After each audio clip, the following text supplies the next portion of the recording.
रोहितच्या लग्नाचा जो व्हिडिओ मी टाकला होता ना, त्याच्यावरती एका स्नेहाताईची कमेंट आली होती की ताई घर खूपच सुंदर आहे, एकदा प्लीज होम टूर द्या. तर म्हटलं रिप्लाय देण्यापेक्षा व्हिडिओमध्येच त्यांना सांगावं. First of all thank you so much ताई. आणि दुसरी महत्त्वाची गोष्ट म्हणजे हे घर पुष्पाताईचं आहे, जे गावाकडे आहे. तर कधी नेक्स्ट टाईम जर मी गावाकडे गेले आणि सपोज मला पुष्पाताईची परमिशन भेटली तर नक्कीच या घराचं मी होम टूर तुम्हाला देईन. ठीक आहे. हॅलो गाईज, नमस्कार आणि welcome back to another vlog.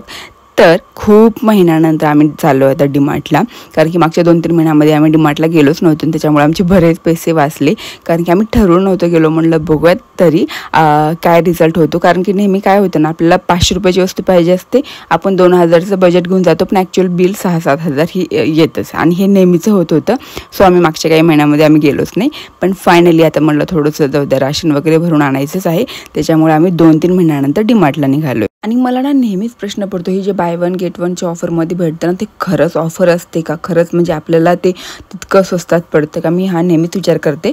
पण हा मला वाटतं कधी कधी की पडतं, कारण की जे हँडवॉश होतं ना, ते मी बाहेरून घेतलं होतं सॅव्हलॉनचं, ते मला 99 रुपीजला भेटलं आणि तेच मला डीमार्टमध्ये 75 रुपीजला भेटलं. सो आय थिंक ऑफर चांगली असते. आणि फॉर द फर्स्ट टाईम पिल्लू आमच्यासोबत नव्हता डीमार्टमध्ये गेल्यानंतर, त्याच्यामुळे आम्हाला इतकं असं वाटत होतं की अरे काहीतरी आपण विसरतो, काहीतरी आपल्यासोबत नाही असं वाटत होतं. कारण की तो असल्यानंतर आम्हाला पूर्ण त्याला फोकस करावं लागतं, त्याला काय पाहिजे काय नाही, आणि त्याला मध्येच भूक लागते. सो आम्हाला काहीतरी घ्यावं लागतं, त्याचं बिल करावं लागतं, मग त्याला खायला द्यावं लागतं. हे नेहमीचंच होतं, पण फर्स्ट टाईम तो नव्हता. सो त्याच्यामुळे आम्ही रिलॅक्स शॉपिंग करत होतो. आणि आम्ही ना डायरेक्ट 10:30 डीमार्टमध्ये पोहोचलो होतो. त्याच्यामुळे बिलकुल गर्दी वगैरे नव्हती आणि एकदम असं छान खरेदी करता आलं. त्याच्यामुळे ते भारी वाटत होतं. आणि आम्ही ठरवलं की नेक्स्ट टाईम जर कधी डीमार्टला जायचं असेल तर 10-11 जाऊन तिथं पोहोचायचं, म्हणजे तुम्हाला जास्त गर्दी भेटणार नाही. आता शॉपिंग तर झाली होती, मग म्हटलं आता पुढे काय करावं, घरी तरी जाऊन काय करावं म्हटलं, त्याच्यापेक्षा म्हटलं चला कुठंतरी फिरून येऊयात. आणि पिल्लू नसल्यावर ना बाहेर फिरावंसं पण नाही वाटत. आणि सपोज कधी गेलो पण त्रास होते, अरे पिल्लू असं तर असं केलं असतं, तसं केलं असतं.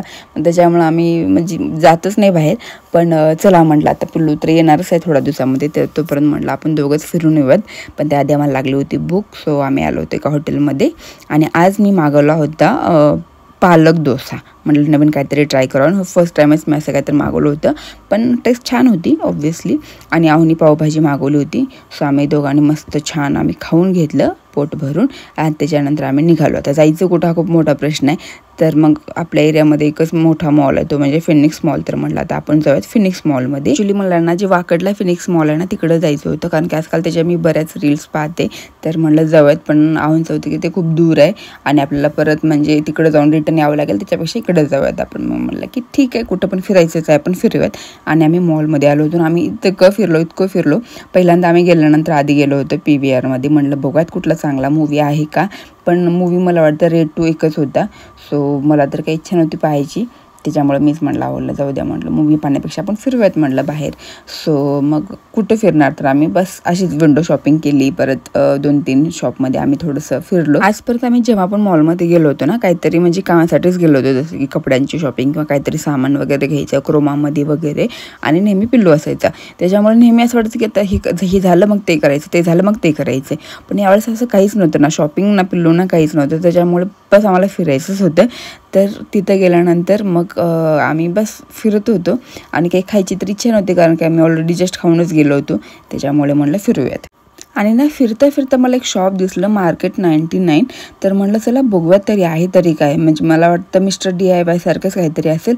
सो आम्ही आतमध्ये गेलो आणि तिथं इतक्या भारी वस्तू होत्या ना. पण ठीक आहे, म्हणजे कॉस्ट पण इतकी जास्त नव्हती, नॉर्मल बजेटमध्येच होतं.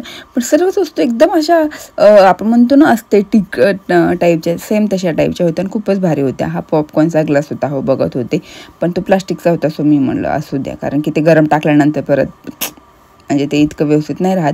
त्याच्यामुळे मामी नाही घेतलं. आणि मग असं सामान मी एक सामान बघत होतो, कारण की सर्वात असं नवीन आणि थोडंसं वेगळं आणि डिफरंट वाटत होतं. जो ग्लास आहे ना, तो मला पाहिल्यानंतर खूप जास्त आवडला. पण 399ची प्राईस होती. म्हणलं इतकासा ग्लास, त्याच्यामध्ये इतकंच पाणी भेटणार आणि त्याला 400 रुपये घालणार. सो मी नाही घेतला. आणि थोडंसं पुढे आल्यानंतर ना मला टॉयज सेक्शन दिसलं. मला हे इतकं आवडलं होतं ना, पण ते थोडीशी कॉस्ट पण जास्त होती. परत काय होतं ना, आपण घेऊन येतो छान, पण ते घरी आल्यानंतर ना 2 आठवड्यामध्येच इतकं असं एकदम काळं होऊन जातं, एकदम धुळीत माखूळ होऊन जातं. त्याच्यामुळे म्हणलं जाऊ द्या, फक्त बघून एन्जॉय करूयात म्हटलं. आणि ह्या सेक्शनला तर खूपच क्यूट सामान होतं, टोपली वगैरे. आणि हे ना गिफ्ट बॉक्स होते, म्हणजे फक्त म्हणजे रिकामे बॉक्स होते, याच्यामध्ये तुम्ही गिफ्ट टाकून देऊ शकता. आणि प्राईस पण नॉर्मल होत्या, त्यांना आठवते मला. ते सर्व पाहिलं. मग इकडचा एक सेक्शन होता त्याच्यामध्ये फक्त काय बोलतात होम डेकोरेशनचं सामान होतं. आणि ना पिलूला बंदूक खूप आवडते म्हणून त्याच्यासाठी ते बंदूक बघत होते. आणि त्यामध्ये ना तशा अशा गोळ्या पण होत्या, पण मीच सुद्धा म्हणलं त्याला उगाच काहीतरी सवय नको लावायला, मग आम्ही नाही घेतलं. आणि ते बघतानाच मला हा छोटासा मिरर दिसला. 199 रुपीजला होता, पण खूपच क्यूट होता. मला वाटत होतं, पण म्हणलं असू द्या यार, कुठं आपण एवढं यूज करतो. आणि हा ना हेअर बँड होता, म्हणजे मेकअप वगैरे करताना किंवा स्किन केअर करताना आपण हे डोक्याला लावू शकतो. पण याची किंमत 200 रुपये होती. मग मला चला असू द्या, मिशोवरती नंतर ऑनलाईन बघूयात.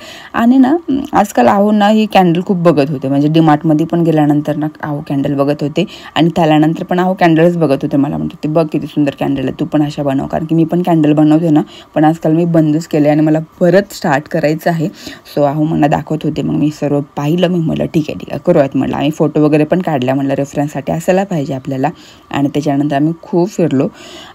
परत करणार तरी काय, म्हटलं किती फिरणार, आमचे पाय पण दुखायला लागले होते.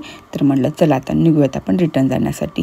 पण आम्हाला कॉफी प्यायची होती, पण आम्ही पुढे पिऊया तिकडे पिऊयात असं म्हणत आम्ही अशीच फिरत होतो.